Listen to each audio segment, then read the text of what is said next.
We seek transformation through a heart-opening experience, and we claim our divine responsibility and honor to be change agents of love and peace. We do not enable, co-sign, or align with any form of hatred or violence. We do stand for positive peace. We remember absolute compassion.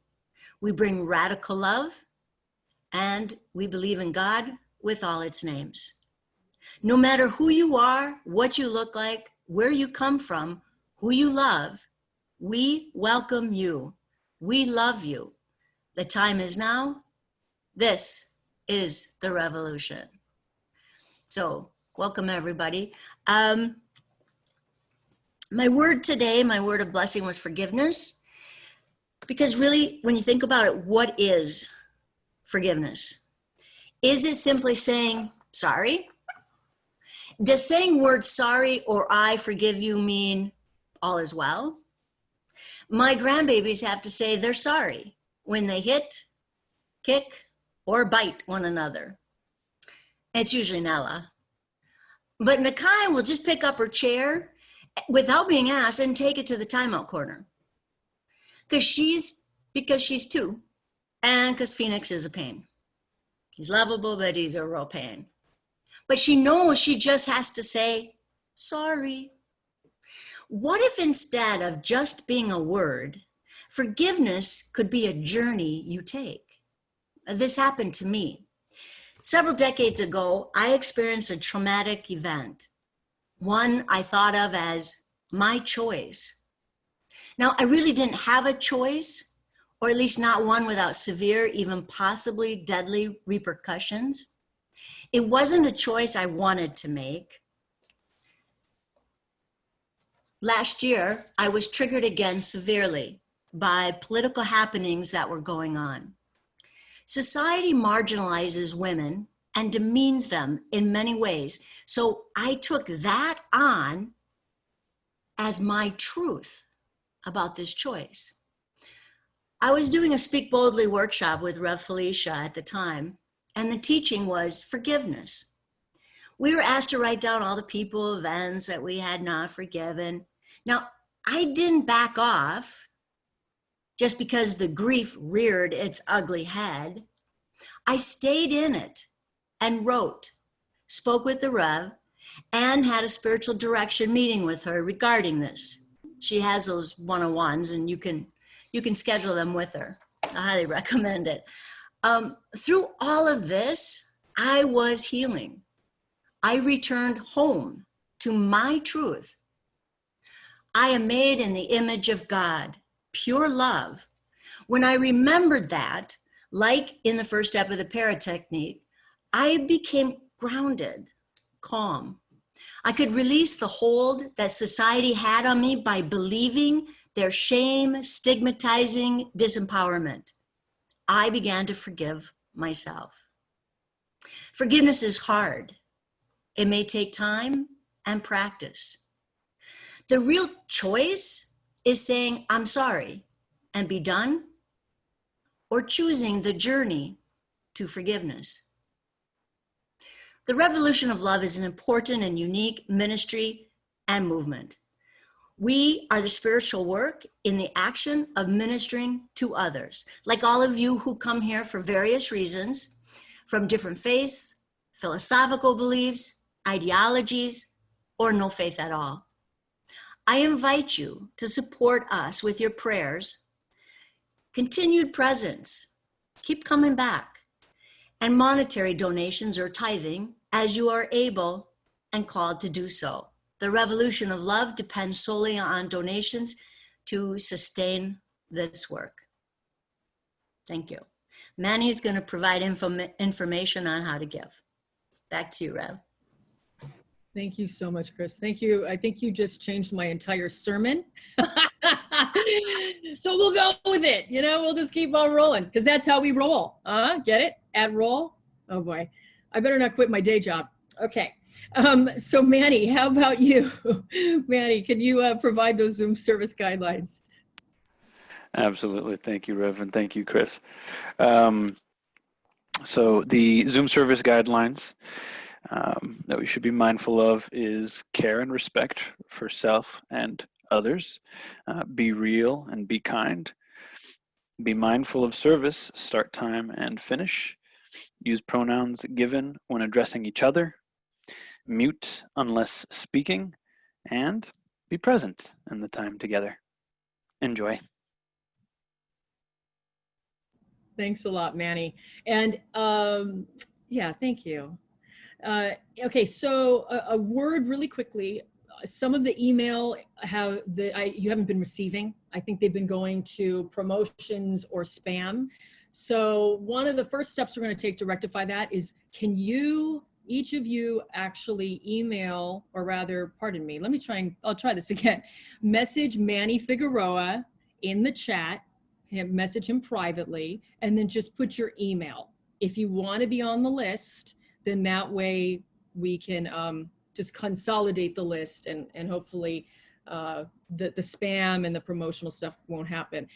Also, just a word on that, this link that you all came in on tonight for service, this is going to be the link indefinitely. So utilize this next week and the week after and the week after that. We're just going to keep using this one, but I will still send out those reminder emails, make no mistake. So yes, good. Okay, cool. Let's see. So now we go right over to Gabriella. Gabriella, it's all you. Please bless us. Thank you so much. Oh, I don't know about that, but I will definitely try to share from my heart, and I'm honored to do this. We are in a very real and authentic space as we come into the Revolutionary of Love, and I appreciate that personally for a million reasons. I'm also naming that right here and now because, as I said, I live very close to downtown LA, and there's a lot going on in my neighborhood constantly. Right now we have a fire truck parked outside, so I've shut my windows, but if you hear a lot of background noise, that's why. So my apologies ahead of time. The para technique is amazing. I've only learned the first 2 steps so far. I am definitely looking forward to taking Rev's course, which will be next Thursday and the Thursday after that. So tonight, I'm just sharing with you a little bit about my reflections on steps 1 and 2, which have been, step 1 is remember who you are, and step 2 is remember who the other person is. When I also had the privilege of taking a Speak Boldly class or seminar, participating in the Speak Boldlies that Rev was doing earlier this year, she said something that was actually pretty life-changing for me. She encouraged us to take our seat at the table. And for me, I'd never actually heard that specific term before, so it was really interesting to hear that term. It was also life-changing because so often in my life, I've not felt included, either because I myself didn't feel like I belonged at that table, and or because I felt excluded by other people. I actually am older than I look, but because I'm a woman and because I have that look of youth, I feel like very often what I have to say just gets negated or overrun or ignored. And I also, because of roles I've played in my family, have really played the role of peacemaker and problem solver, and realized that I've carried burdens that weren't even mine to carry.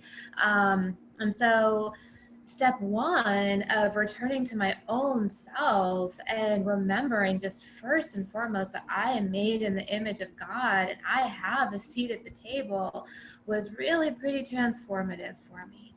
And that's something that I have come back to time and time again since that first date in late January or early February, whenever that first occurred.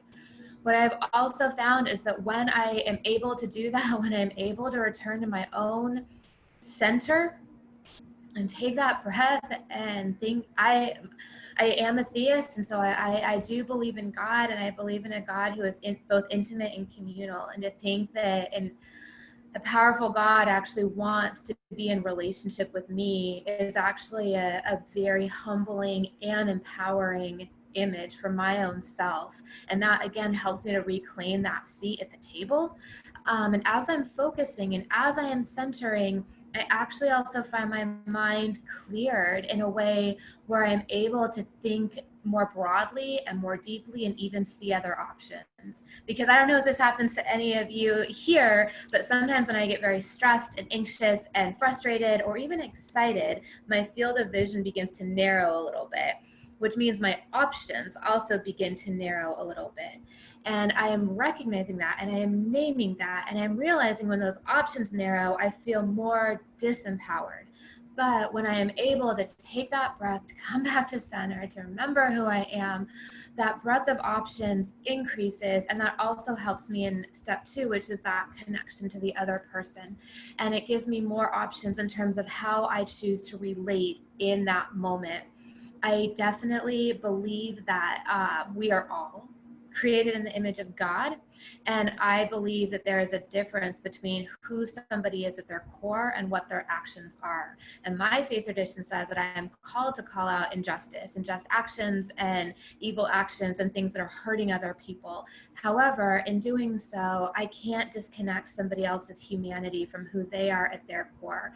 So when I remember what my options are and how I choose to engage in that situation, it gives me more options. And as the Rev has said, it doesn't mean that I have to stay. It doesn't mean that I have to like it. It doesn't mean that I have to be okay with being mistreated if that is in fact what is going on in that moment.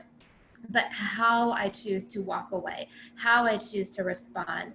I have found myself really seeing more options and finding power in that. And also it's more about me than it is about them, which I also think is really important. And that is another teaching that I have taken away. My choice to stay, to go, to speak, to not speak is really about what my calling is. Again, what I am hearing from the divine, what my sense of community is, what I feel is needed in that moment, and less about the projections that I choose to take in from other people. So those are definitely some key pieces that I have been taking away from these teachings. And the last piece that I will add is yesterday I was able to put this into action with somebody incredibly close to me, somebody that I want to stay in relationship with. I am not choosing to walk away. I am, however, choosing how to now move forward in that relationship. What is this next phase of that relationship going to look like? And yesterday, while it might not have looked any different to that other person, it was very different for me. And the energy behind it was very different for me. I could even feel myself breathing more deeply and more fully as I engaged. And that was powerful. So those are my reflections from what I've learned so far with the para technique, how I am putting it into action. And I'm just blessed to be a part of this. Thank you all for giving me a few minutes to share. And I definitely look forward to seeing what step 3 holds. Thank you all. Oh, wonderful. Thank you so much, Gabriella. That is some wisdom right there. Thank you for sharing your wisdom and also your heart, because it is a both and, as you and I have talked about.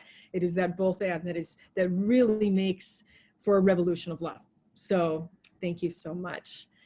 I'm going to turn it over to Tina, but I would like to let you, some of you maybe don't know Tina Mathieu. Some of you I think do. But let's hear some about her. So Tina Mathieu is an indie alternative soul singer, songwriter based in Los Angeles. Since taking an emotional deep dive into the waves of divorce on her debut EP, A Safer Place, Tina has also released several singles about hope and self-love. As an activist for social justice initiatives, her politically charged tunes, America the Beautiful and One Step Closer, have been used as calls to action for protests, rallies, and campaigns around the country.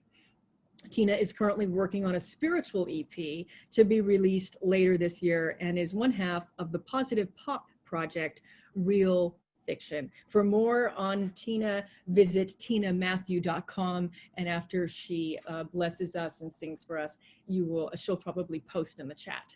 So take it away, Tina. Thank you. Thank you so much. I'm really honored to be here. Thank you for all having me. Mylene, thank you for inviting me and requesting this song. So I am a person who I think, like a lot of others, suffer from very high anxiety. And my anxiety often makes my brain work in a worst case scenario mode, which I am always fighting against. And when I wrote this song 2 years ago, I definitely was in a very cynical mood, very kind of throwing my hands up. Well, I guess the world's just ending, is kind of how I felt. So I wrote this song, America the Beautiful, and I've actually more recently, I've shelved it. I haven't sang it a lot because I felt like it was a little too on the nose. It was actually kind of painful to sing. But when Mylene asked me to sing this song, I was playing it again, and I sort of reconnected to it in a way of like being okay and being vulnerable to the fact that, like, hey, sometimes I have these really dark thoughts and I'm probably not the only person who has them. And it has a hopeful ending, so that's good. So, so thank you again. And this song's called America the Beautiful. And yeah, just roll with it. If you're on the West Coast, then you're burning down. On the East Coast, then you'll probably drown. And if you're landlocked, you probably live in a racist town. We have purple mountains, majesties. We call gun violence a disease. We all sleepwalk in a white man's version of liberty. Is this the apocalypse of America, America the beautiful? Is this the apocalypse of America, America the beautiful? On the south border, they're stealing kids. On every street corner, the homeless live. We play red button Russian roulette with the president. And we take the streets like every week. It seems that nothing's ever gonna be easy. They're up in arms over whoever can do whatever on their knee. Is this the apocalypse of America, America the beautiful? Is this the apocalypse of America, America the beautiful? But as the teenagers rise and the weeds legalize and our women unite and our men take a hint from Queer Eye, then maybe there's a chance that we'll survive. Ooh.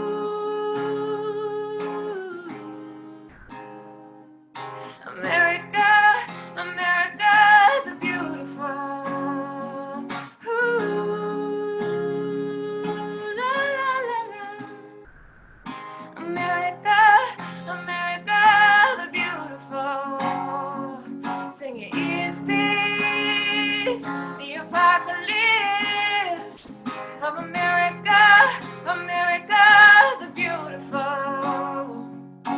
Is this the apocalypse of America, America the beautiful? We need a revolution. Sing, we need a revolution. Say his name, say her name, say their names. We need a revolution. Don't let their dying be in vain. We need this revolution. Rev Felicia and all her people say, we need a revolution.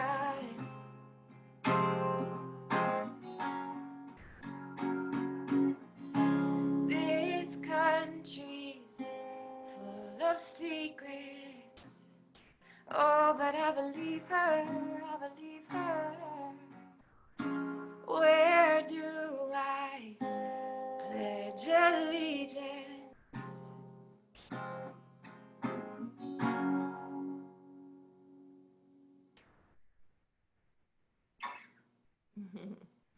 Thank you guys. Thank you so much for having me. Wow. Thank you. Thank you, Tina. Let us everybody really receive this blessing now from Tina through this prayer, through music. Let us take the breath in, breathing in and out. And let's come into a greater expanse of knowing. A greater expanse of knowing. Let's go past believing. Let's return to what we know is true. The truth that Tina was singing, this truth of justice, of positive peace that must happen, that we must work for right now. And so again, I've been talking a lot about expansion in these last few weeks. I've been talking a lot about taking a risk since we started these Zoom calls, since this pandemic. You know, we have to be serious, my friends. We have to be very serious and not equivocate. And so first things first, we have to come into a place of expansion. We have to see in a completely different way that which we know, that which we know. And so this is going to mean, it's going to mean a lot of work. It's going to mean a lot of work, and that's okay. That's okay. So I invite you, it's going to sound contradictory, but into this place of expansion, there's an invitation for you to ground. So I would like you to actually do this right now. Think of this left hand as expanding and being receptive. And then this hand here, you are grounding this down. Because for those of you that are very, where you feel things, you know, you're very somatic, you're very empathic, this will help. This will help you. And if you're not, I encourage you to sort of find that place within you. Because this is where compassion lives. So you can shake that out, and then at any point in the next however many minutes, just go back to this. If you feel your heart closing up, your mind kind of closing down, you know, Tina just opened this up now. She just opened this up. And there is, like I said, there is an invitation for us to expand. And so that which you do not get, you do not get disoriented, you can ground it down. See, we want, however, to get a little bit disoriented because what we have been doing isn't working, is it? It's not working. We are not thinking on a larger scale enough. Does anyone remember, remember that is a metaphor, analogy about the frogs, My friend gave a great sermon about this, that when you put frogs in a pot of water, and if you slowly heat the water up, they don't get out of the pot, they die. They don't know to jump out of the pot and save themselves. I feel largely this is where we have been living. We're like these frogs in a pot. The water is clicking up, clicking up, getting hotter. We're boiling, and we don't even know to jump out. We don't even know to shift the paradigms because we're so mired in this antiquated thinking, this violence that is seen through whiteness, that is seen through all of these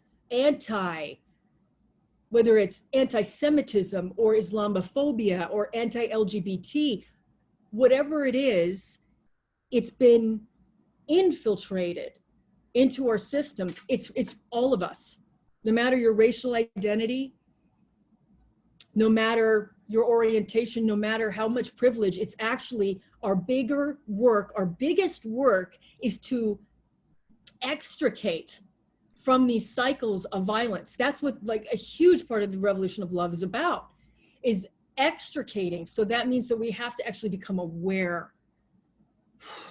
And it's such, the more aware we become, I mean, it really can send you into a depression.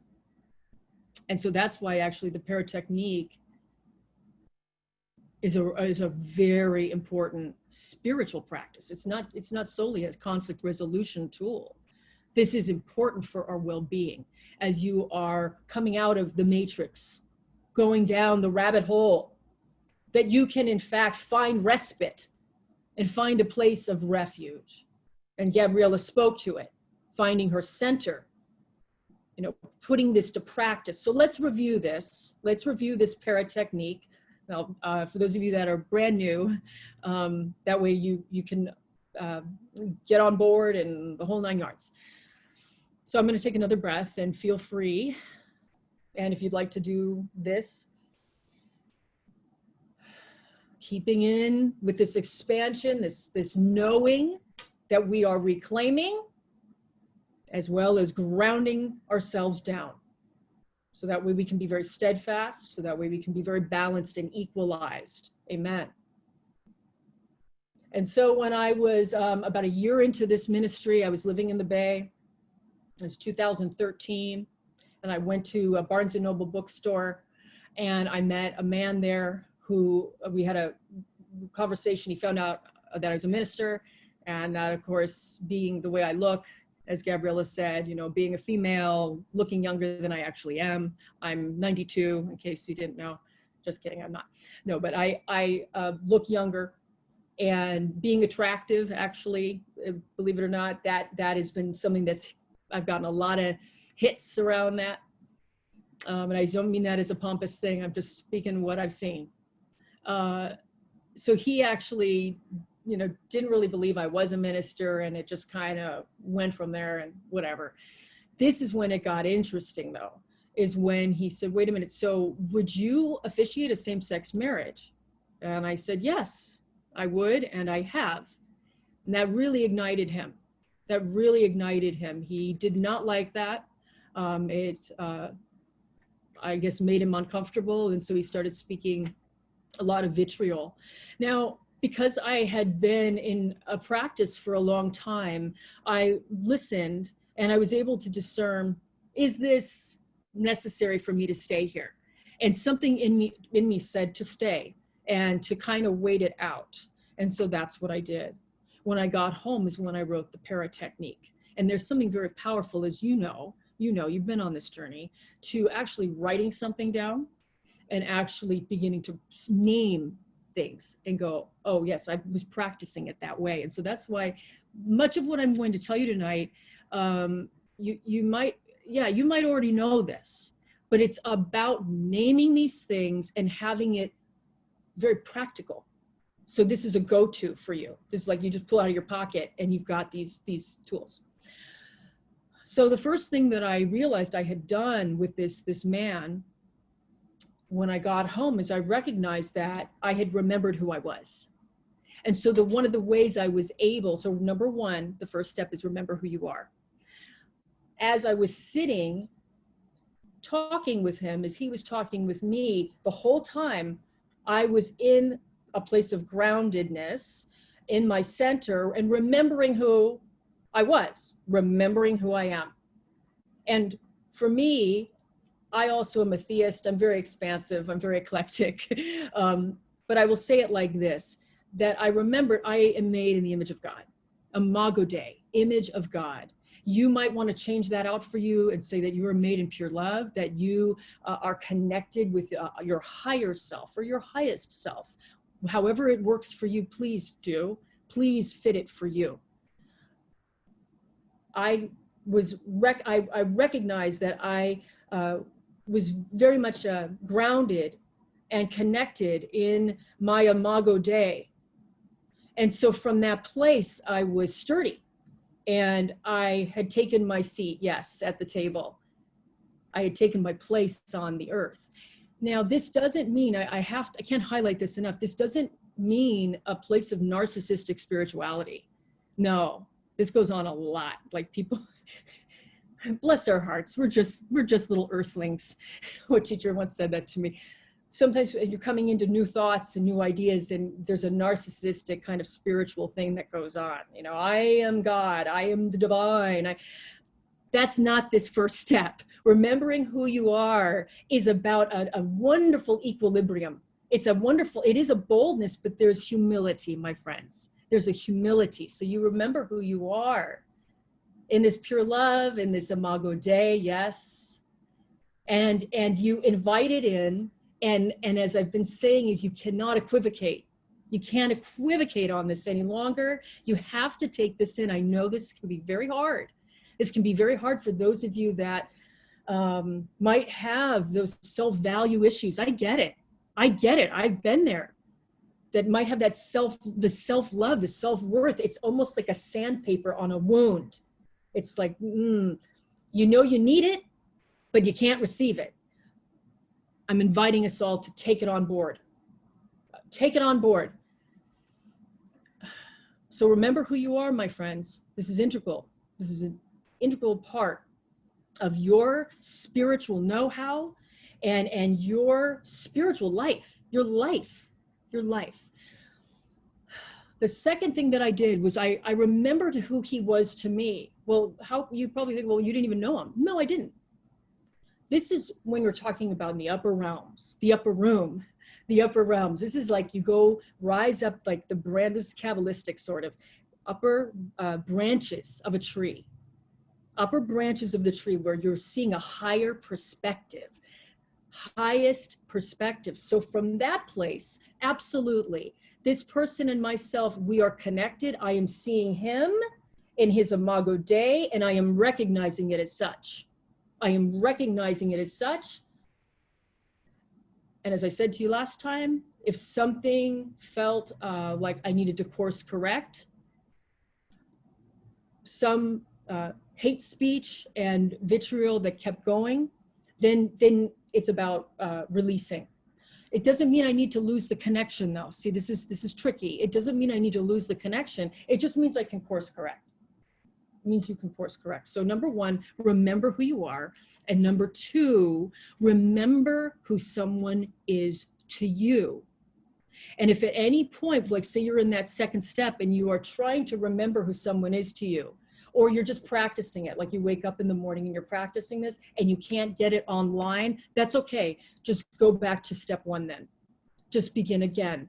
Like that chop wood, carry water, beginner's mind. You just begin again. That's all right. That's all right. There's no race here. There's no race. The third step, this is where the rubber meets the road. This is the fiery one now. Let's talk about Wizard of Oz. And I usually use this example. So remember at the end of Wizard of Oz, when Dorothy finally gets to Oz, and there's the bells and the whistles and all the smoke that are going, and he says, silence! And he's yelling, and all, you know, they're all just scared and shaking in their boots and all of this. And what happens? Toto has found its way over, little guy, and he's pulled the curtain back. And what was revealed is that this is just a person, just a man.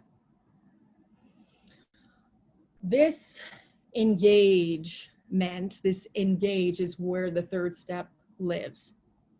It's a very hard step. It's a very hard step. Jean Knudsen-Hoffman says that an enemy is one whose story we have yet to hear.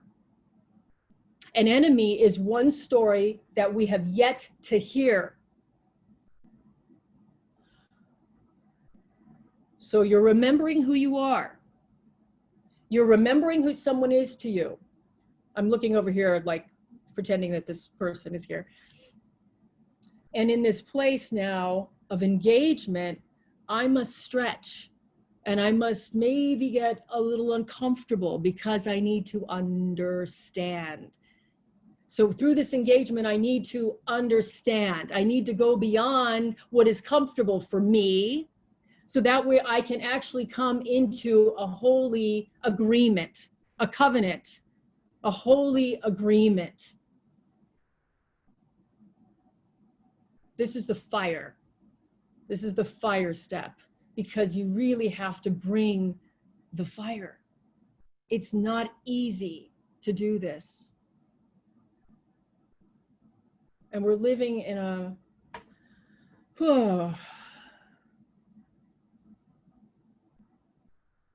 we're living in a world, in a country, we'll stick with this country right here since we're all tuning in from the United States, where I think a lot of you probably do understand where someone is coming from when they are speaking violence. There's probably really no question at this point, is there? You probably get it. And so how do we engage? How do we engage that? I don't think there's any cookie cutter here. When I was studying, I'll say this, when I was studying at UC Berkeley years ago, I had this class, conflict resolution class. Julie Shackford Bradley was the professor. And I had some very challenging family dynamics in my life. And I often say that actually my biggest nonviolent success story is the healing of my family system, bar none. Bar anything I've done actually, as far as protests and this, it would be actually the healing of my family system, because it's changed me as a person, as a leader, as just a spiritual being on the planet. Actually, it really has. So I had this family issue in those days. This was a long time ago. And it was really challenging because I kept trying to engage this person and my family. And it just wasn't working. And so I went to office hours of Julie Shackford Bradley.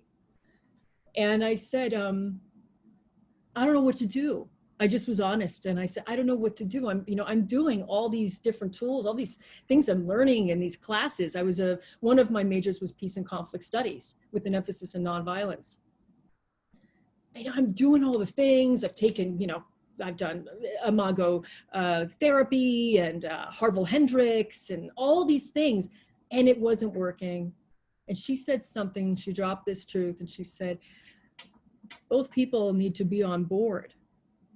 Both people need to be coming from rational places. It was really heartbreaking. I didn't know I was really going to go this way in tonight's talk. And I don't want to go on for too much longer and stretch out your bandwidth. But I think there's a very important teaching story here. And that is, we do need to know when to hold them and fold them. We need to know, we need to be honest with ourselves and recognize people's limited capacity. Yes. Limited capacity, and to not other them for it. So in the case of this family member, I had to get to a point where I came into reality over the situation instead of continuously trying to make something work and go to an empty well and imbibe or get something that wasn't going to happen. It's always hardest with our family, okay? Because that's where all of our trauma and our wounding really, some of it really originates.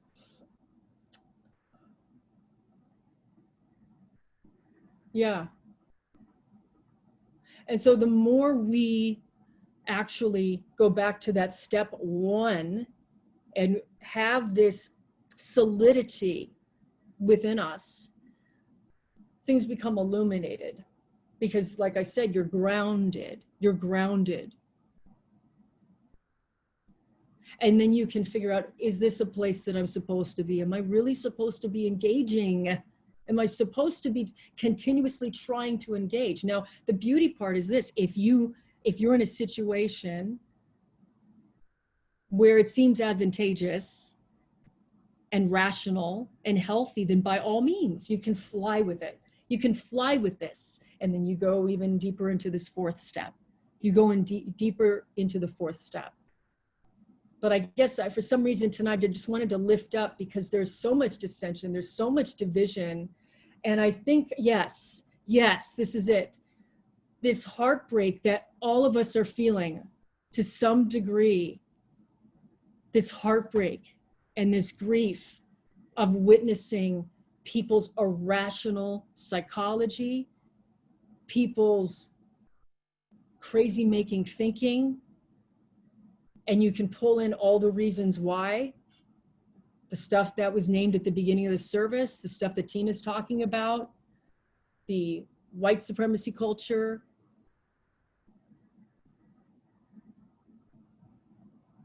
There's a grief here.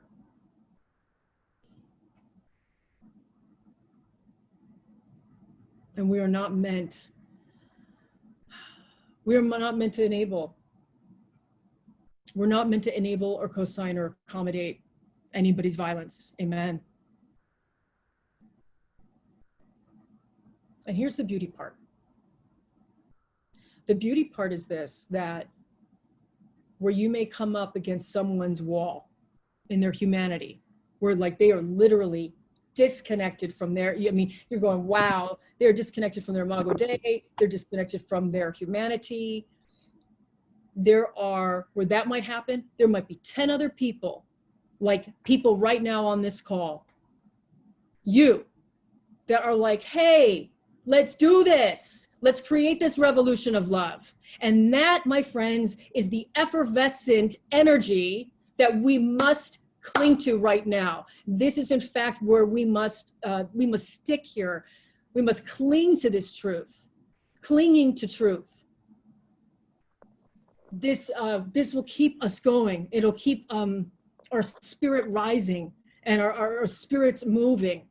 So for every person that in that engaged step, where you are reaching for their spiritual core and there ain't nothing there, or at least that's how it feels, there might be 10 people over here or 20 something people on this call alone tonight that are living from a place of Imago Dei, that are living from a place of wholeness, that are living from this place of, I don't know why I want to say satisfaction, but of satisfaction. And I mean that sanctity, yeah.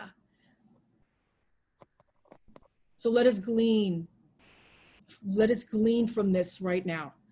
Remember who you are, remember who someone is to you, engage someone's spiritual core. And if you have to, and realign, and it just isn't there, that's okay. Because there's about so many people, a gazillion people over here that get it, that do get it. Let us come together in this spiritual ignition. Let's really ignite ourselves. I'd like you to all come back into that knowing. Let us come back into that knowing, this place that we began from tonight. Go back to what is true. Not what is, what ought to be. What ought to be.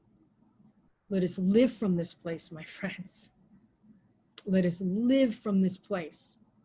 Let us do everything in our power to heal ourselves so that we can be truly change agents of love and peace. This is what is true. This is what is true. Every spiritual teaching says it. Let us pray. Let us go within for prayer now. And I invite you, if you have prayer requests or just something on your heart or on your mind, please write it in the chat. And so that way I can pray for you, and the team, tonight's team, can lift you up in prayer. So let us turn within, taking a breath. And so we come together now. Spirit, we come before you. We come before you in love. We come before you in joy. We come before you knowing that wherever two or more are gathered, surely you are. The Spirit moves. The Spirit moves. And sometimes, wow, it gets us so down to see this destruction, to see this destructive energy, and people so far removed from you, from themselves, from one another. But we call forth right now the blessing that is you, and the blessing that is this love, remembering that, gosh, there's so many of us just on this call, God, just on this call, on this, at this service. Let us really give thanks for this homecoming, that this is truly a homecoming. I'd like to really invite everybody to like put their hands over their hearts and to just remember, come back to a place of remembrance for who they are, remembrance of who someone is, and to engage at a core level. And so I would like to pray now for Judy and her daughter, prayers for ease, prayers for healing, prayers for blessings upon her, prayers for Stan. I believe Luna is his dog, and so it's allergy season, and just so some wonderful prayers lifting dear Luna up, our four-legged, just some comfort for her. Bless Luna. And on behalf of Jordan, a prayer for world peace. Yes. And let's affirm that this is going to happen. Yes, we must affirm this, that we're going to work for it. And a prayer from Usman, a prayer for hope and healing in our communities. Amen to that. Amen to that. Hope and healing in our communities. If there's any more prayers, please write them in there. This is your time. I'm just going to give it another minute. I'm just going to pray a little bit more and just give it another minute. I think there's another couple prayers that I feel are supposed to come through there. So if it's comfortable for you to lift your hands up, that's fine. If not, and so just continuous prayers and blessings on all these people. God, I'm going to really get specific now. A blessing of healing upon the hearts and the minds of everybody that chose to tune in tonight. I want like radical shifts for them. I want so much for them. God, I know you've got your hand on them. And so Spirit, I just do your good stuff as I know you're doing, you know, and allow people to really have an experience of you that they have never had before. And not just for themselves, so that they can in fact do this incredible work that the world is calling for, that you are calling for, that the kids need. This needs to happen. This needs to come online. Yes, and from Jordan, oh yes, Rob, oh good. I knew there were more, I could feel it. Thanks for hanging in, everybody. Prayers for on behalf of Kimberly, for her daughter, and for her, for the housing situation, and for her health, and for the depression that Kimberly is experiencing. So just, we're gonna pray right now, Kimberly, that this is an easeful situation that is rectified. And we're gonna say that it is going to go smoothly. We're gonna also invite you to come back to your Imago Day. So you are very grounded. And prayers for Rob, and blessings for Rob's father-in-law for his coming trip. Yes, so a safe journey, absolutely. Prayers again from Jordan, radical change, and so it is, and so it is. And again, Stan, prayers for the truth to be charged with an energetic bomb. I like that. And on behalf of Gabriella, prayers for people struggling with addiction. Wow, so many addictions. So much, and addiction is violence, my friends. So let's lift up people that are struggling with addiction. Maybe some of you right now. So we lift you up. And on behalf of Chris, prayers for the unemployed due to the coronavirus. Okay, let us now really lift up all these prayers, knowing that we are all together in this. Our lips to God's ears, yes. Our lips to God's ears. Let us again, we come back to you, Spirit, to you, God, to you, love, Goddess, You're called a lot of things. Let us have a new relationship with you. Let us come back to the love. Let us create a revolution of love. All for you, all for justice, all for a positive peace. And so it is. Amen. Wow, we went a little bit longer here. Thanks for holding in and hanging in. Mylene, we will kick it on over to you. Just do your thing, your beautiful singing. Thank you. This is a song I wrote. It's called Freedom. I thought it'd be appropriate to do with the weekend. And I just want to say that I recorded it recently with my daughter. Our website's there, the-maries.com. And when I did, I was blessed and fortunate to have a wonderful choir join us, of which Tina, Matthew, and Chelsea Katovitz here were both on that. So if you want to catch it, I have a lyrics video and a whole choir singing it. So I hope you enjoy it. God bless you all, and thank you for coming tonight.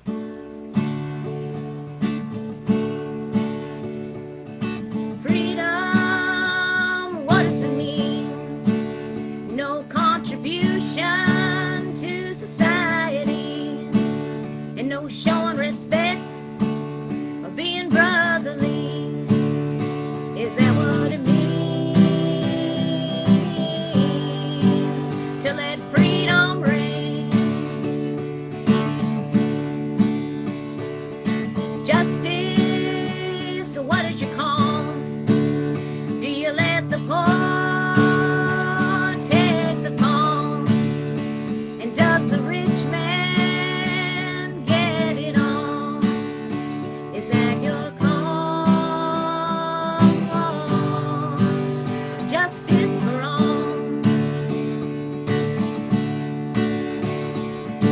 I choose to believe in the good in you and me, in this land we call home of the free. And I will fight for what is right and share what is mine, for that's what freedom means to me. Oh, that's what freedom means to me. Compassion, where is your place? So many colors in your face. Discrimination brings disgrace. Oh, where is your place in the American race? Well, I choose to believe in the good in you and me, in this land we call home of the free. And I will fight for what is right and share what is mine, for that's what freedom means to me. Oh, yes, that's what freedom means to me.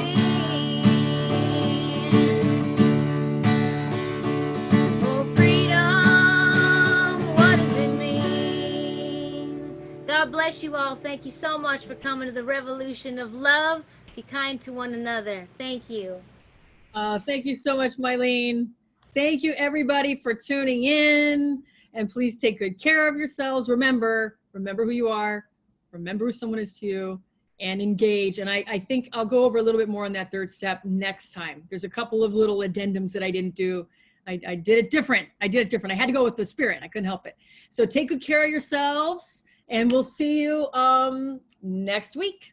Blessings to you, everybody. You can come off mute if you want to say goodbye. Thank you, everyone. Thank you, Mark, for coming, and Chelsea and Tina and all the friends that I know. Thank you so much. God bless you guys. Yeah, thank you, Mark. Oh, Chelsea, Emily. good to see you. Emily's here and the girls. Hi. Oh, the girls. Hi. Good to see you guys. Oh, they're so cute. Oh my gosh, they're so Oh, big. Cora, look at you. Oh, my goodness. Beautiful. Little ones. Oh, wow. Thank you. Cora, your for the bangs are music looking you so shared cute. tonight, too. Thank you for the music, Rob and Tina and Marie. Just so powerful and really, really blessing. Yes. Thank you. It was Wonderful. beautiful. Thank you so much. This is my first time here, and I'm really moved by everyone and everyone that's here, everyone that's here. Thank you so much. Thank you. Thank you. Um, And thank you. yeah, Thank you for joining. Great to see you. Yeah, welcome to the new faces. Chelsea, hey. Hi, love. So Good good to to see see you. you. Good to be with you. That girl Great. can sing too, Chelsea. Oh, we're Thank gonna you. get Chelsea to sing. Don't you worry. She's got an awesome Disney voice, man. She can do those high soprano stuff. It's just great. I love it. And Tina, you're coming back, right? Sure. All right. Yeah, of course. Pastor Mark, it's so good to have you. Good to be here. This was Yeah. great. It was good to see everybody. Yeah. Very good to see you, Mark. I was so glad to see you show up. Yeah. God, I really miss you. I do too. I miss you guys. Oh, you made me cry now. Oh, that's okay. In a Good way. tears, though. Happy tears. Yeah, exactly. And I see John and Sherry. Hi, John. Sherry, there's Hi. that's the book. Oh, how cool. Oh, very cool. Yeah. John, you want to say a word about that book, actually? Well, can you hear me? Oh, Yeah. yeah. Bending New York is a book about a peace conference, and Reverend Felicia has a wonderful chapter in this book. She is one of the contributors, and it's brand new, and will be available very soon. It hasn't actually been released yet, but we have a copy. Cool. Cool. I'm so excited about that. And Anne Wright is in that book. Anne Wright and Medea Benjamin and Kathy Kelly. Kathy Kelly. Yeah, Kathy Cool. Kelly, David Swanson, and then other people, like Jim Jennings of Conscience International, and Lawrence Davidson, who writes for Counterpunch and other places, and a whole host of people. There are 16, 17 different authors, totally. Yeah, I'm so glad it happened. Yeah. Yay. Yeah. And there's Trevor. I see Trevor, and there's Ken. So many. Yeah, wonderful. Wonderful. We're kind of the last gaspers here. Tina, the last gasper. Tina, thank you so much. That was very moving. It's been in my head all week. I just keep. Kind of catchy. I know. It's very catchy. Yeah. Yay. Can I ask a question? Surely. How many of you have a big enough monitor where you can see everybody who's here right now? I just curious, what's the most people you guys can see at one time? Can anybody see 25? You have to scroll over usually to see the rest of them, right? I just wondered because I was watching people look over here and look over there and they're looking around. I was just kind of curious. Understanding this technology, I think, better allows me to be able to utilize it. So thanks for the feedback. Nice to see all of you. Nice to see you, Ken, as Good always. seeing you, Ken. Usman, do you want to say a word about that upcoming panel? Yeah, that'd be great. I really wanted to share that. Thank you. Yes. Appreciate it. So I'm hosting a panel. I've called it. I'm organizing it myself independently. It's called Inspiring Hope and Healing, and I did one last month. Well, about like 2 weeks ago. And the idea is that inspiring hope and healing and love in our community through storytelling, and also sharing and having an open dialogue about mental health and our emotional well-being. And I have the event up on Facebook. I could link it on here. That's okay. It's on Monday, July 22nd at 6:30 to 8:30 p.m. And I have two panelists, and it's going to be an open dialogue discussion on how we can come together to talk about our mental health and emotional well-being, and how through modalities of storytelling, community building, and art, and also being with one another in these collective spaces of hope and healing, how we can inspire that and help ourselves heal, as the Reverend shared about coming to be with ourselves, because it starts with self-love and self-healing, and we can't help others unless we help ourselves. So I think that's part of like my vision with these panels. Thank you. That's great. Yeah, and actually, yeah, Gabriella, yeah, that's a great question. Usman, do you want to put that on our Facebook page? Could you do that? We have a Revolution of Love group. Is it a group or page? Yeah, that'd be awesome. Actually it would be the group. So Okay.